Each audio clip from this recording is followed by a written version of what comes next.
Good afternoon. Hope you're all doing well.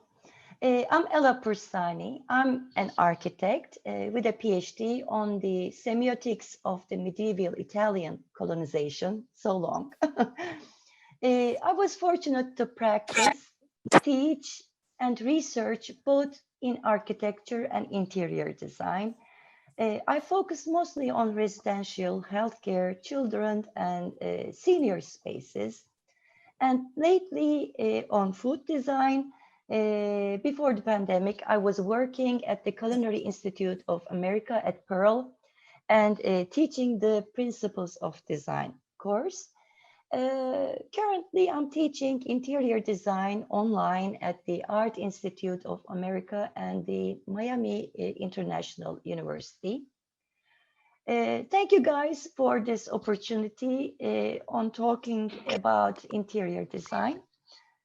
I'm glad to be here with you. Today, I want to share my kind of experience, knowledge on space planning with you. We'll approach space planning from functionality, furniture layout, and creative thinking points of view. And by the way, please feel free to interrupt me with questions or when it gets boring, we can give a 5 minutes break, 3 minutes break and catch up back again. Or if you, with my accent, something is not clear, please let me know so that I try again. Okay, let's begin with the big picture. Interior designers assist enhancing functionality and many other qualities in interior spaces. They provide building design services to create comprehensive solutions for specific intended purposes or uses. Space planning is one of the services of interior design.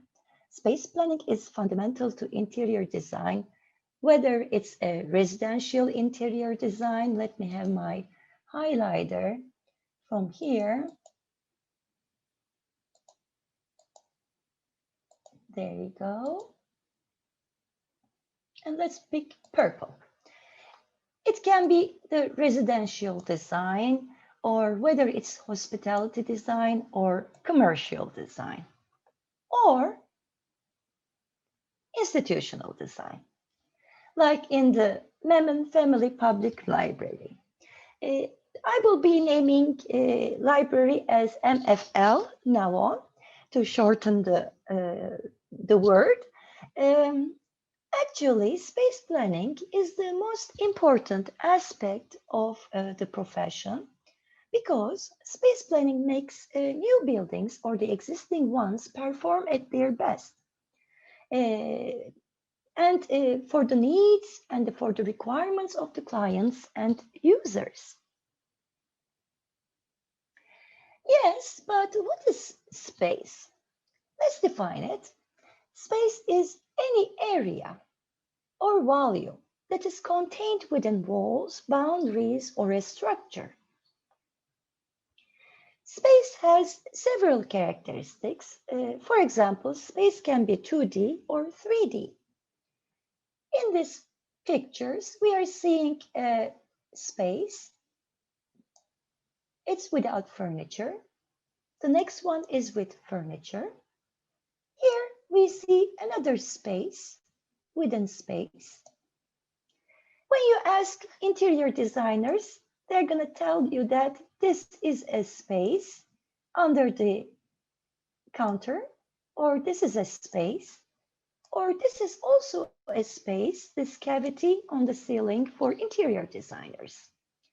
We also define this area as space, or this one, or the distance between the furniture and the desk over there, very small. I hope you can see it. Space can be also open or closed. When space is open, there are few partitions. Spaces can be negative or positive. Positive space is the space that contains objects. And negative space is the empty space around the objects.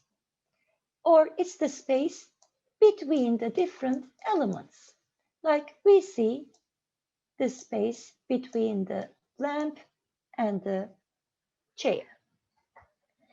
Negative space is like the white space in graphic design or silence in music.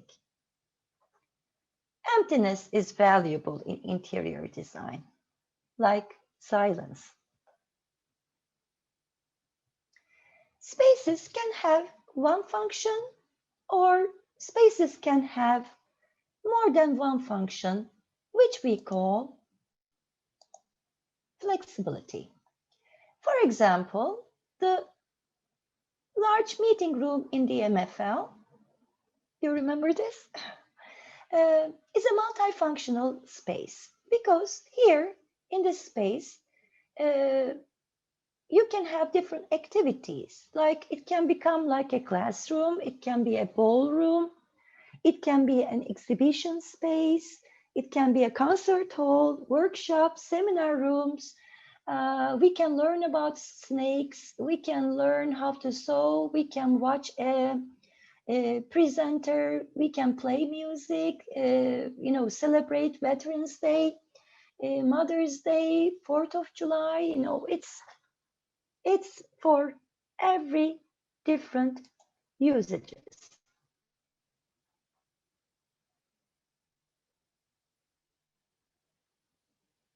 Here we are at our library.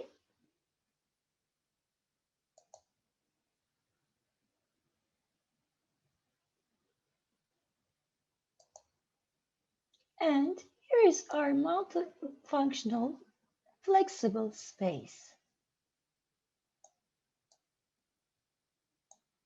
We can understand that it's flexible because of the elements of space like this projector or the furniture layout. By the way, this is a gorgeous space. And when we move on to the reading rooms, we see that there are less usages here. It is dedicated for stacks, book stacks, and reading, right? Ella, I hate to interrupt. Are you clicking through your slides? Or are you still on the same slide that you were on? The space can be multifunctional. I'm showing a link. Okay. I don't think the link pulled up. Okay, then let me send you this link. This shows our library. I'm very sorry. It didn't show up.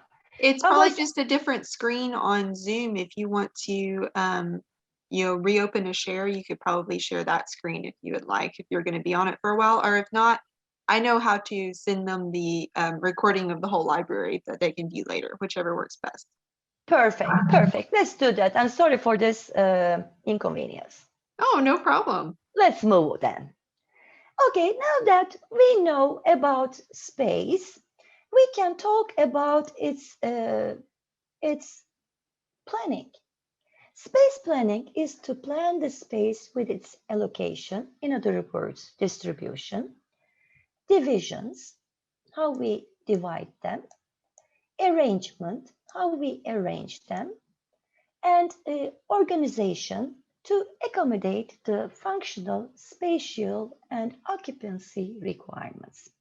By the way, Bethany, can you see the animations? I think we can. It's popping through 2 or 3 different versions of the same room. Perfect. Perfect. Okay, yeah. That's right. We're doing good. Okay. And space planning is problem solving. Problems like what? Interior designers have so many problems to solve. Here are some examples. Working with a small space, looking for or trying to accomplish timeless design, working with an old building, poor acoustics, or poor lighting, or tight budgets, or outdated features, or bringing flexibility, or even connecting two spaces like we see in this animation.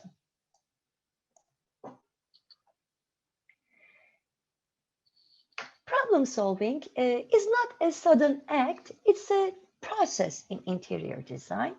This process moves from uncertainty and discovery to focus and delivery.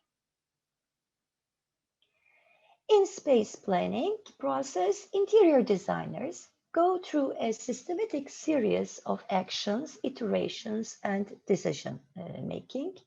We are seeing here examples of the steps of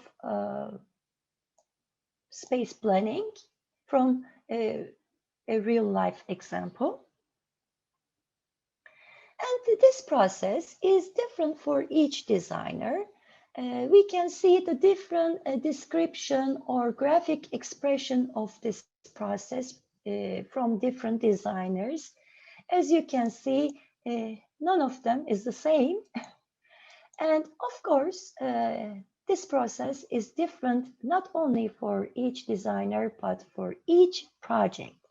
It depends on the project topic, subject, or the scope of the project as well. Regardless of individual differences, space planning is a process of multiple phases, including pre-design, preliminary design, and design development phases. Like Eve told us last week, these phases involve analysis and synthesis. The analysis phase of design is where the parameters of the project or design are established. Programming is the first step in the analysis phase, and it involves research, data gathering, qualitative and quantitative analysis of user needs and spaces. And this includes the site and existing building.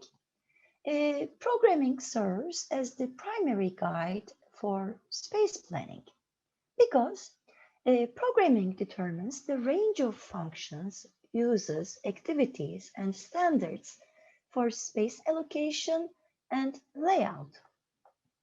Here we are seeing the MFL's programming phase studies. We can see the program or the list of spaces and their square footage of the Memon Family Public Library. We see how the designer researched the client. We see how the designer researched the site and building. This, of course, entails learning about our clients, their needs, wants, tastes, interests, or in a residential design, their lifestyle, their kids, dogs, hobbies. And all this information goes or gathered in the client profile form. So when you're working with an interior designer, you will probably be receiving a form like this to fill out because your designer wants to learn more about you. Here are some examples of personal tastes in residential design. Frank Sinatra's home, Elvis Presley's, Johnny Cash's, Emily Dickinson's, Mark Twain's, Jimi Hendrix's homes. All are different, all addresses different requirements, tastes, needs of the client. But space planning formally begins when the programming is completed and the project site, existing building, and the program or the list of spaces with square footage is or are analyzed. This is marked by diagramming, which also takes place at the pre-design phase of the process. Diagramming involves diagrams as analytical tools and techniques. Diagramming focuses on functions, space needs, spatial relationships, and circulation. In diagramming, program spaces are analyzed in relationship to each other. Program spaces are studied through adjacencies, degrees of privacies, which are very important for us, circulation patterns, in other words, traffic flow, and activity relationship. Interior designers use different techniques for diagramming, such as bubble diagram, adjacency matrix, or blocking diagram. These diagrams are graphic abstractions of the program information. For example, bubble diagram focuses on functional needs. Why I have this space next to the next one. Or in adjacency matrix, we work for the spatial relationships of different spaces and try to understand their spatial relationship and their circulation or their adjacency requirements, shared ones. And in blocking diagram, we start moving on to circulation and we block out the program spaces according to their square footages. Next, interior designers move on to schematic design, which means rough sketching. Schematics help in testing if the program components can be accommodated within the space. Here, let's underline another important role of schematics. They're also ideation studies. So in schematic design, the synthesis phase begins.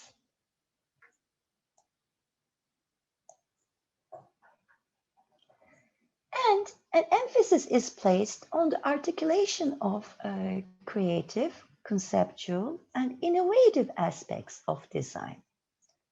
This is the most exciting and creative part of the project for an interior designer because this is where forms are created, mood is defined, and colors and furniture are selected. Generally, the schematic design presentation communicates a rough floor plan with furniture layout. And it portrays a function, circulation of spaces, space allocations, and activity relationships from a variety of perspectives. But schematics are fluid drawings and can go beyond the rough layouts to meticulously drawn details or or any kind of design feature of the project like ceilings, millwork, or partition joinery. Though interior designers can jump into the conceptual thinking phase earlier. Here by concept, I mean an idea, notion, or image that suggests the solution to a design project. Concept is the major idea that sums up an interior design scheme. So concept is the generative idea of a project. Concept can also be defined as the approach, philosophy, or attitude which the designer wants to pursue in developing the design. What I mean is, in the chart, this conceptual phase can move on to different phases of the design. Conceptual thinking is a discovery process of finding the essence of the project. Ideation, or the formation and generation of design ideas, can be in several forms, such as inspiration, theme, style. Let's go over these forms of ideation. For example, inspiration means something that stimulates creative activity. Inspiration can become from a variety of sources, like travel, tropics, movies, movies, runway interiors, jungle, you name it. In this image, we are seeing a nature-inspired living room. And please note this gorgeous ottoman in form of sheep. Another example, this space is inspired from a watercolor from an artwork. It's a restaurant. Here is another restaurant, and this restaurant is themed in tailoring. Theme means an underlying topic or a recurring idea in a design project. Isn't that cool? I mean, it's like a joke, of course, but it's interesting. Well, you can see the stitches, you can see the bobbins, tassels. The theme includes all the recurring features of, pulled up from tailoring. Even the pillows. And style is another form of ideation. Let's define what style means. Style is the distinctive handling of the elements and media of design by an individual designer, a school, a movement, a specific culture, or time period. It can change. Style is a combination of unique and defining features that can reflect the historical period like Art Deco, or geographic locations like French country, or cultural context like mid-century, where is that? Uh, mid-century modern.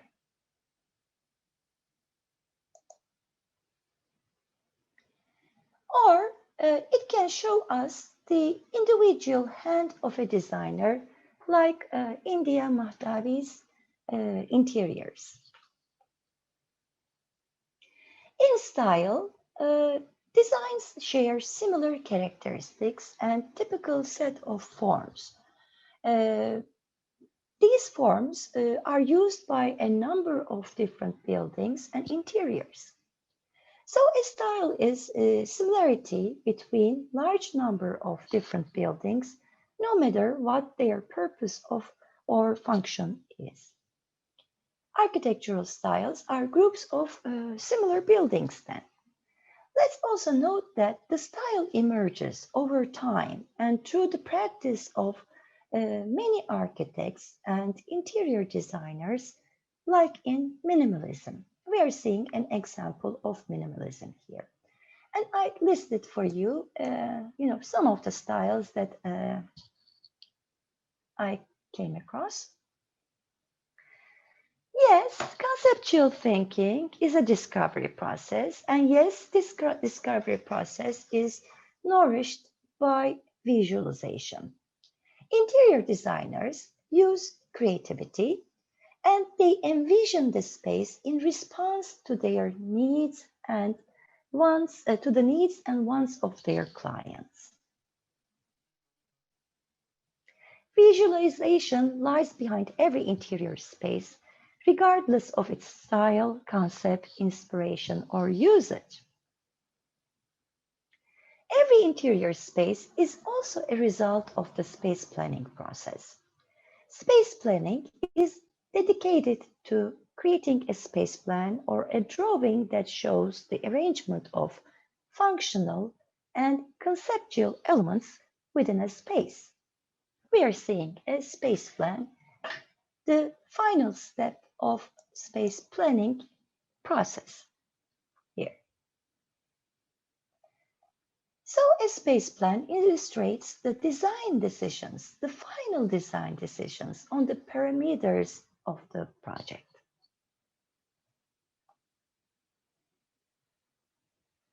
Then we are talking about space planning. We are also talking about layers of thoughts and ideas that are merged into design decisions. Space planning means layers. Interior designers pause at each step of this layering and work on it thoroughly, like existing space, understanding the client, like looking for the functionality, circulation. This goes on and on. One of the layers of space planning is furniture, which I want to talk about today. Furniture matters the most when designing an interior space. Furniture matters to interior designers like books to librarians. Furniture is important because interior design is concerned with the design of spaces, and what makes the space is furniture.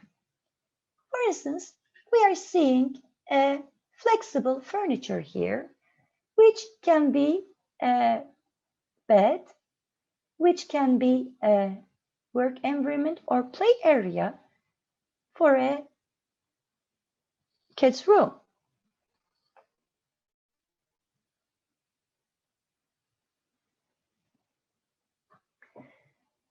But what is furniture? Let's describe it. Furniture is an industrial or craft-based design to support human activities.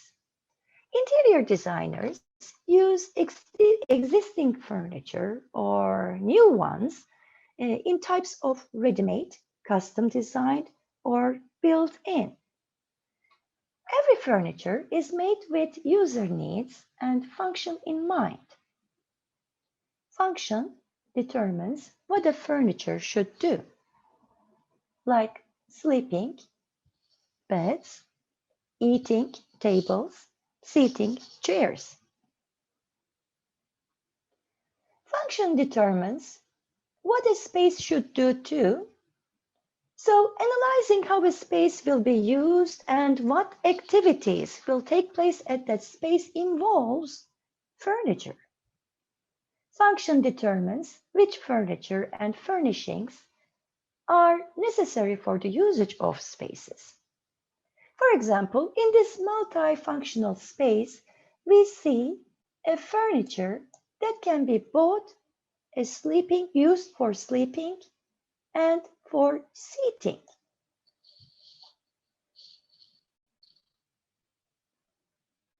Furniture brings function to space. Furniture clearly states the intended function of areas, like we see in this commercial waiting lounge area. So, furniture and functionality work hand in hand in interior design.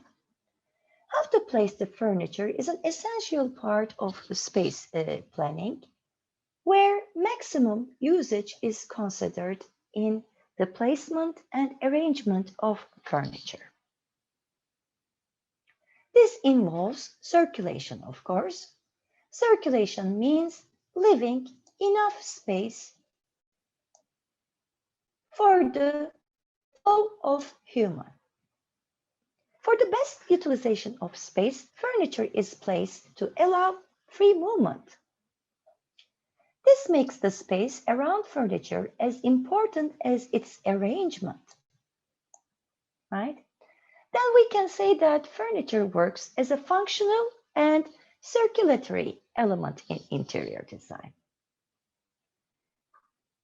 Like arrangement, selection and specification of furniture and furnishings is an important job duty of interior designers. This is known as FF&E, furniture, fixture, and equipment, during which interior designers make furniture selections and provide a detailed written description of the selection items, which we called specs or specification. In furniture selection, the users and activities are considered first. Interior designers focus on the purpose of the furniture. What is it going to be used for? The needs for adjustability, flexibility, finish requirements, durability, and size.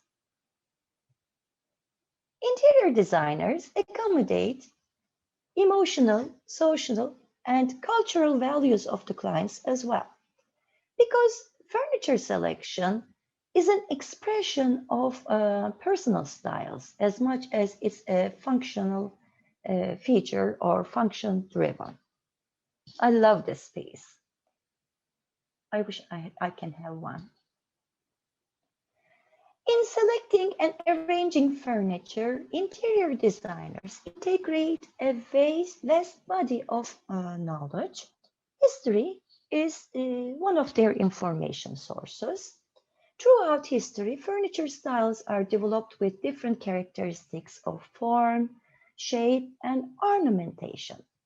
For instance, in Chippendale style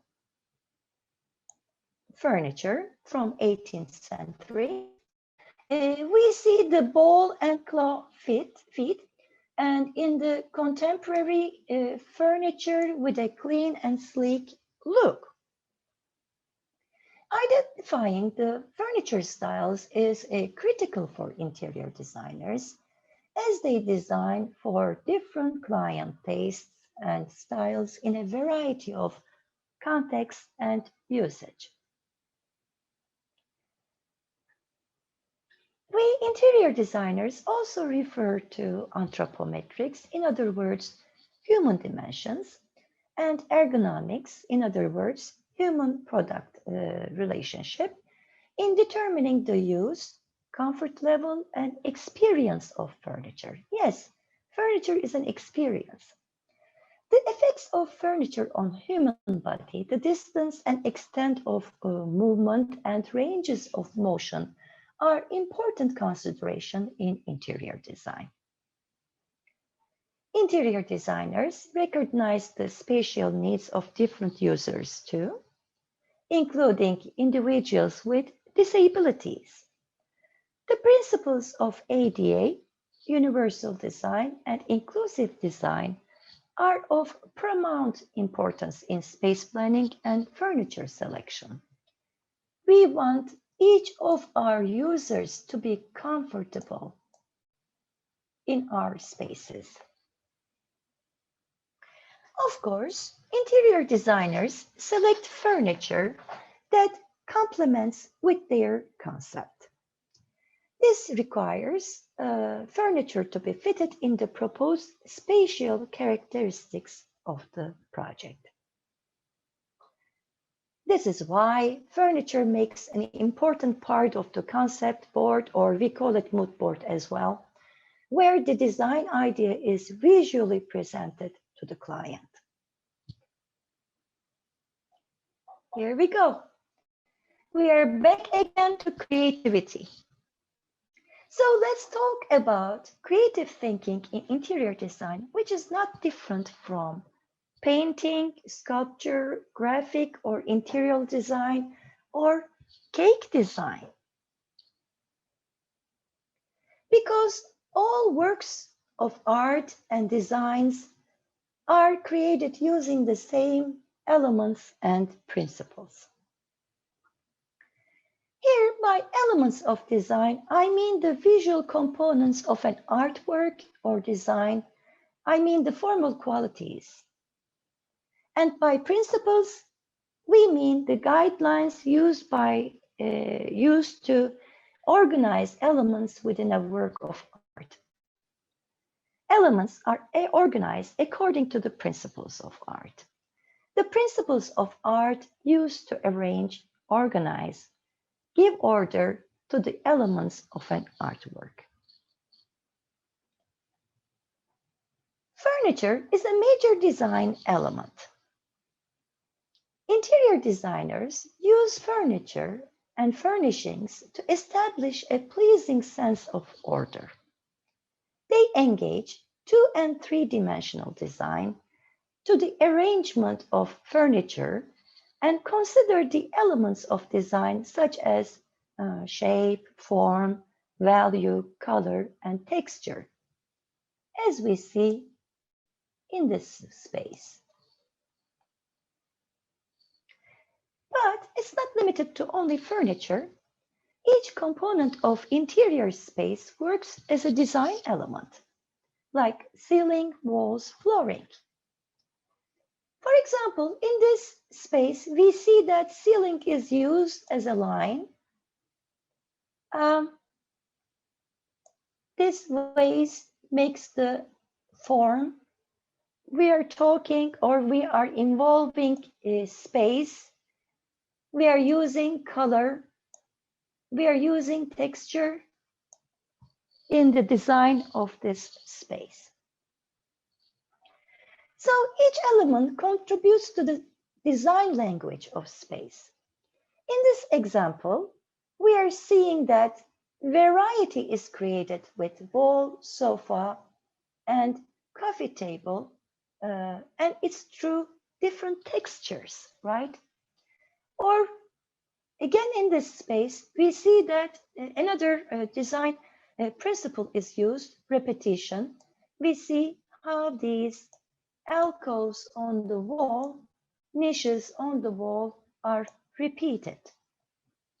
So we create by using these elements and these principles in interior design. In this example, residential example, furniture is arranged symmetrically, right? So the principle is balance. We see that this space also uses balance as the principle of design, but as we have a lamp, it becomes asymmetrical arrangement. Interior designers apply the principles of design in multiple ways. Furniture pieces are arranged by size, scale, and proportion. Rhythm is employed by repeating furniture, or as we saw in the last slide, by the features of a wall, decorative elements. Or unity can be employed by harmonizing furniture with other spatial features. We can use emphasis by using a furniture grouping or a fireplace, as we see here, as the focal point. Though balance becomes the primary consideration in arranging furniture, because furniture affects the sense of equilibrium, stability in a place. Interior designers seek for a well-distributed visual weight in a space, while responding functionality and circulation needs. Here we are seeing different spatial organizations with different design principles and elements involved. I want to conclude my presentation by going back to Eve's introduction. Yes, Interior design is about responding to human needs, creating, living, working, or leisure environments. Yes, it's about culture, history, time, place, and technology. But interior design is also about human nature and our five senses in relationship to space, which hasn't changed for thousands of years. Interior design is one of the closest professions to human being, human body, and human life. Yes, our caves have changed, Eve. Yes, our tools, materials have changed. Our options have changed. The environment that we create for ourselves have changed. But neither our sensory emotional relationship with the interior space nor the functional or artistic role that we place on it have changed. Interior design comes with our DNA. In this sense, we are all interior designers. I encourage you to activate this instinct, drive, and insight that we all have. For example, space planning is like plating design, which we do every day. Because as we are wired for the arts, we are also wired for interior design. Or just as color, pattern, texture is mixed in nature, we are all born with the desire to arrange, mix, and match our environment. I hope you feel this desire with my presentation. Next week, Susan will transfer us to the wonderful world of textiles, and she'll show us ways of thinking, ways of working, and tools for working with fibers. Thank you for listening to me. I'll be happy to answer your questions to the best of my knowledge. Thank you very much. Thank you. But first, let me show you my credits, my references, my image credits. I used so much, so different visual elements. Ready? Well, wait, see if there's any questions. Oh. Thank you so much, Ella. Does anybody have any questions for her? Great presentation. Very nice. Thank you. I hope it made you love your designer part. Enjoyed it very much. Thank you. Yes. Thank you for listening. Thank you. I had one question on one of the sketches. So what would be the cylinder that was in the middle of that conceptual design? It was one of the slides. It just, it was almost transparent. Let me I'm just share. curious. Sure. And let us go back to the presentation. And can you please help me? Which one? Keep going. Yeah, well. It was about midway. Oh, this one. No, Okay. this one. This one. Oh, this is Susan's favorite. This was Susan's favorite. And your question is? I was wondering, like on the previous slide, what was that cylindrical object in the middle of the room? Oh, this was just a fabric,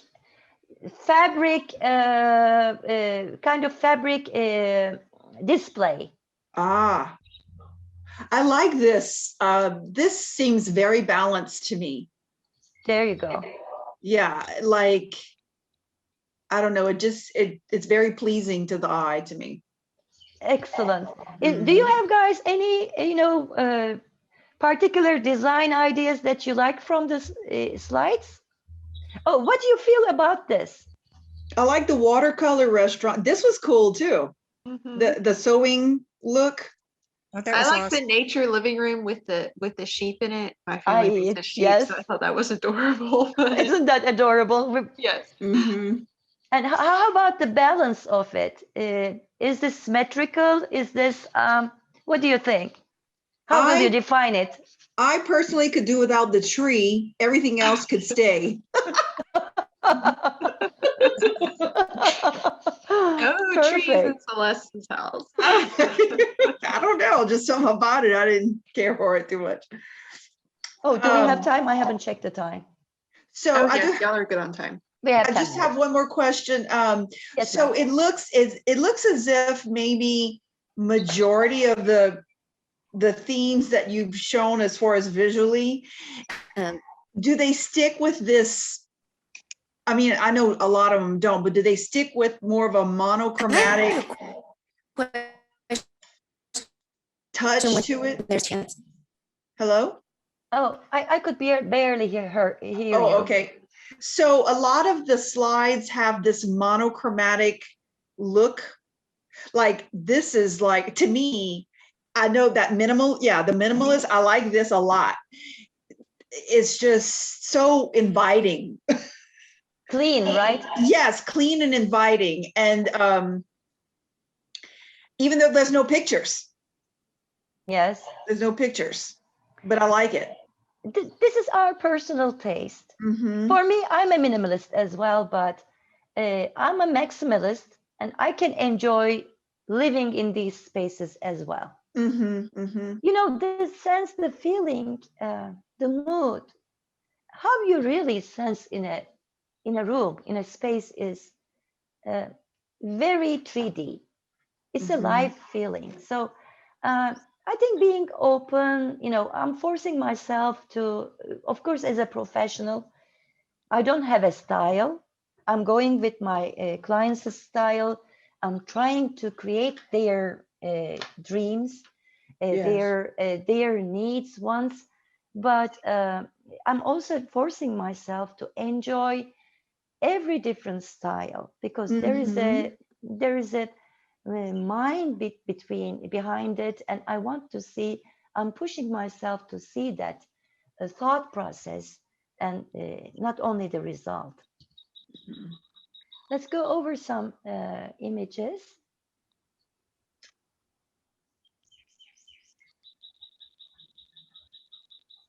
Yeah, commercial design is a different story. You know that furniture works as a such an incredible, you know, component. This is an example of open office. Am I girl? Here is a different lifestyle, different mood that we enjoy. There are so different, interesting furniture designs. You know, when you have time, please have a look. It's just sometimes unbelievable I what would be people scared to create. sit in that chair. Isn't that? Knowing me, I would make it fall over. There you go. How gorgeous this art deco, Mhm. Very. Yes. isn't that? Mhm. Yeah, they're so different design features, particularly as we you know go to a pandemic you know era, and we started working from home. The furniture changed as well.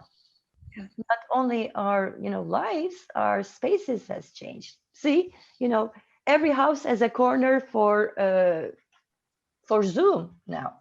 Mhm. You know, just a display. At least we can buy desks and chairs now. For a while and there, everybody was buying them up. Perfect. Yeah. I really liked this living room. I don't know, with the cactus Isn't and the that bold colors. like again, right? It's the same color palette, you know, how we use the color palette.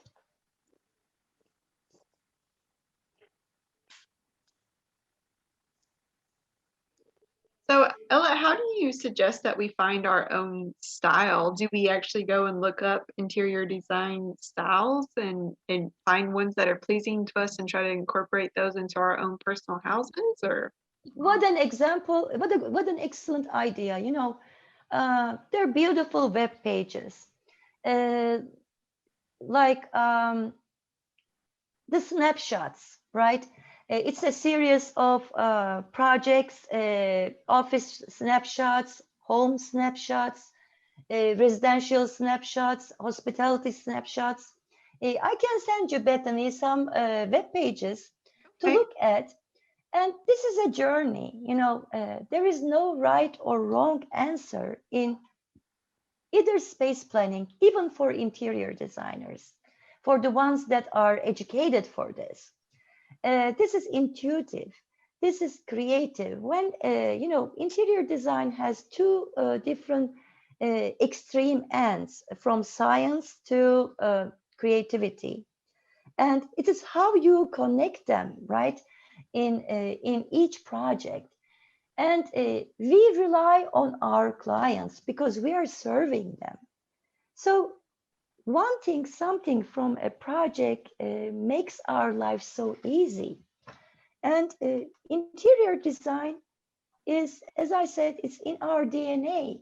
You want to change the room once a while. Mhm. For that, I suggest you looking to nature for color palettes.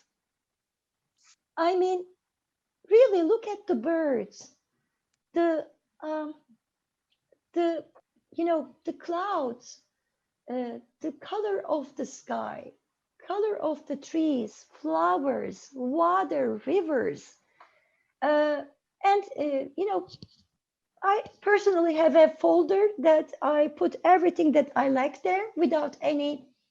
It's my image bank. Creating an image bank that is full of inspirations. Or for space planning, when you feel in a room, in a space, it can be a hotel, it can be hospital. Now hospitals are designed like homes. Residential design is behind every different type of interior design now. Commercial project, we are designing office spaces like residence or hospitals or museums or shopping centers. We want to bring that comfort of home. So we all know what home means. So when you enter a space, when you feel the design, take a picture and put it to that folder. And sometimes you feel like it collects, it makes a bunch, and you start linking your pieces of ideas together and start finding your style. Oh, I have this type of picture 7 times. I like this, Mhm. right? Mhm. Does it help? That does. That helps a lot. Yeah. Let's try. we now have Pinterest. My cousin's mother used to have a bulletin board Perfect. in her office that we always called, that was her Pinterest board before it was even on Pinterest. She would pin up There you things that she go. liked. Yeah. So yes. Pinterest is awesome. Arch Daily is awesome. Design is awesome. There are lots of web pages that you can, dive in the projects as a user and get ideas, inspirations, and So you see said how people. Arch Daily. What was the second one? Design. I'm gonna email you that Oh, you're gonna email list me. Okay, and I'll so send that that you on to can the group. distribute to everyone. Yes, definitely.